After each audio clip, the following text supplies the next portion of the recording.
After almost a year of ownership and about 5,000 miles, I've had my first slightly major problem with my SLK350. On an unseasonably warm spring day, I tried using the air conditioning, and strange sounds came out, but cold air didn't.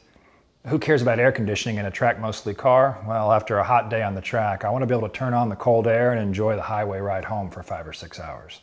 So what does having a problem with the car mean? Well, it means I get to break out my handy-dandy new code tester and go searching for the problem. Prior to this issue, I hadn't had a lot of experience with diagnostic scanners or code readers, but it's a pretty simple and straightforward process. Most of the tools out there will use what's called an OBD interface, and that allows you to access the computer information port, the data port, that most modern cars have. In the case of the SLK350, the port is here on the driver's side of the North American model, under the footwell, covered with a small cover that I'll remove and just plug the scanner in. Once the scanner's plugged in, it auto powers on. I can scroll through the menus and ask the car to tell me whatever error codes it may have for different systems in the car. And from there, it's a case of searching those error codes and finding out what the problem is. So, time to crawl into the footwell and do some scanning. So why did I choose to buy a code reader, and why this one? Well, I'm not here to endorse any particular scanners out there. There are dozens, maybe hundreds of them. Some are more complicated than others. I chose a reader from a company called iCarsoft because they made a reader that was loaded with info specifically for Mercedes-Benz models. I wanted to spend as little time as possible trying to figure out what a code meant so that I could get on to fixing the issue with my car. As I mentioned, the operation is pretty simple. I'll plug in the reader using this port, and then it's a case of scrolling through the interface. I select my car, verify which build dates pertain to my vehicle, and then I can choose automatic scanning, letting the scanner do a once-over of every computerized system in the car, or I can go directly to the HVAC system, since that's the specific area I need to know about. So scanning all done, and the tool found 2 separate error codes that might be my problem. The first one was the number 9450. It's an electrical fault with the automatic air conditioning's multifunction sensor. The second one was number 9460, and that was an electrical fault with the blower regulator, which from some of the research I've done is a pretty common issue with these SLKs. So my next step is to do a little Google searching, search these error codes, find out what they tell me about the parts, see if they're easily replaceable, easily repairable. I will see if these error codes are actually applicable to the issue I'm having inside my car, and we'll go from there on the repairs. After a consultation with my mechanic, a guy I like to call Google, I zero in on the parts and potential causes of my issues. I know a lot of car enthusiasts out there leverage the benefit of online user groups or forums, but for my fellow car nuts, if you aren't participating in a forum which provides camaraderie, advice, and great info for your particular car, you should. One of my favorite forums is slkworld.com. It's an online destination full of friendly, helpful SLK owners and lovers, and in this case and many others, I've always found expert information that's a huge help to me. Via the forums and some parts lookups from Mercedes, I came across the 2 parts I needed. The first is a blower regulator, which I purchased from an approved supplier to Mercedes for a bit less than the Mercedes branded part. The second part, the multifunction sensor, I found on eBay from a junked SLK. The price for both parts together is well under $200 US. To start the fix, first I'll disconnect the negative terminal of the battery. Probably overkill since I'm working downstream from the fuse box in the car, but I do it anyway for safety. Once the battery is disconnected, I'm in the spot I need to be for the replacement of the multifunction sensor, which rests right next to the battery along the fender well inside the engine bay. The removal is straightforward but awkward, since the angles are difficult to reach into.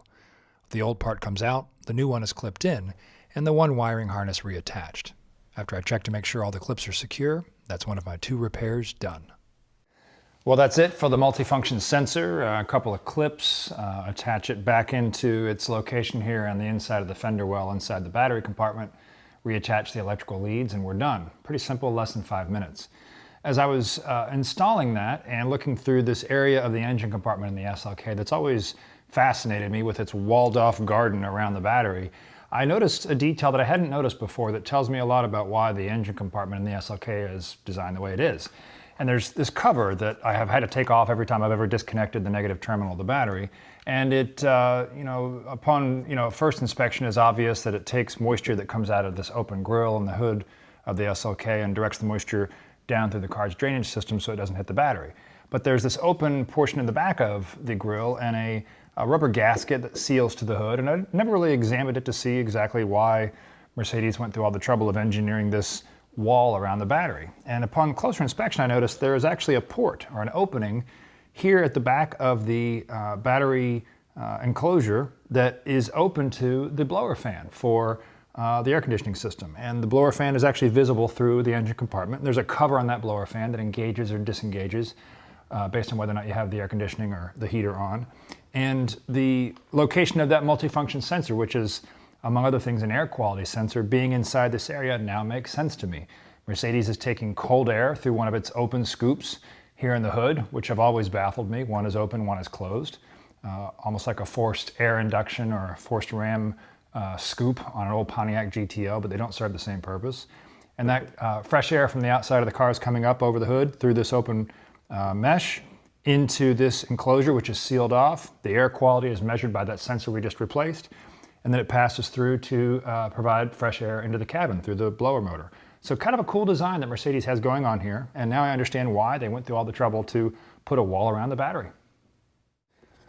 So that's the easy part done, and now it's time to move on to the more difficult replacement of the blower motor regulator. And for that, I've got to climb up under the passenger footwell part of the dash and remove the blower assembly. That's the part that we saw from the opposite side inside the battery compartment.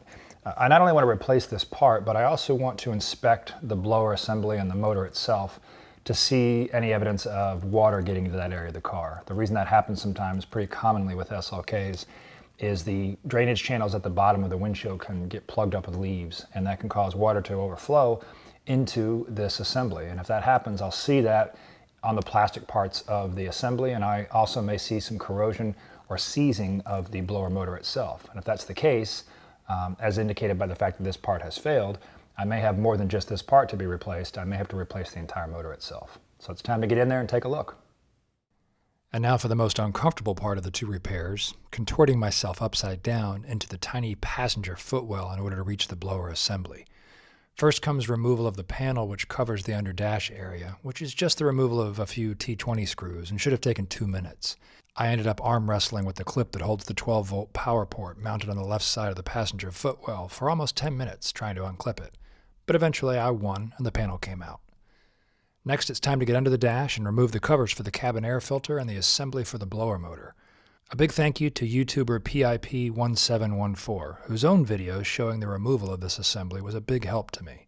Getting access to the blower requires removing 3 more T20 screws and sliding a clip to one side. After that, and unplugging the 2 wire harnesses, the entire unit comes out.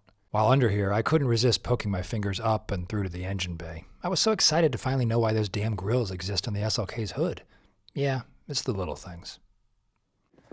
So having removed the motor assembly out from underneath the dash, pretty simple, straightforward process, just not very comfortable. You're crawling upside down under the passenger footwell to get to what are the 3 screws that allow you to remove this entire assembly and 1 clip. So once that clip is slid aside, 3 screws are removed, the entire assembly comes out. It holds the actual fan motor, and then the regulator that I'm about to replace is screwed right in here. We'll replace that part while we've got the assembly out.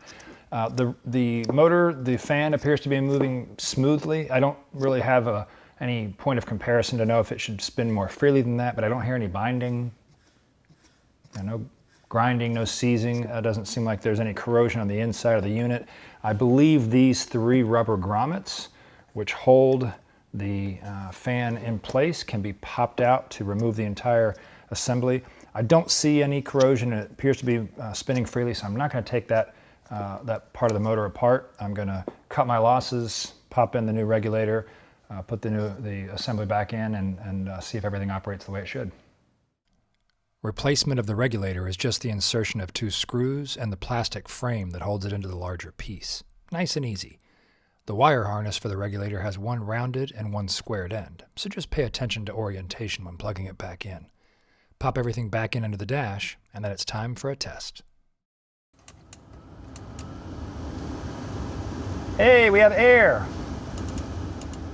All right, so not the easiest repair I've ever done, but not the most involved. A little back breaking with some of the stuff in the passenger footwell, but only about 90 minutes worth of work, replacing both parts, and pretty straightforward.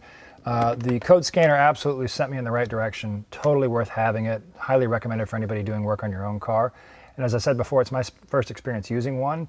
but it really made the job easy and it made the investigation easy for me in terms of finding out what was happening. I was actually able to go back and rescan the car after I replaced both parts, and now I'm code-free, error-free. So that's also a nice benefit to having these, is making sure that after you've done a repair, the system actually recognizes it and making sure you've done it right and done it well and you've solved your problem. So this plus a little bit of online knowledge from the great user groups, and I solved my problem and saved myself a lot of time.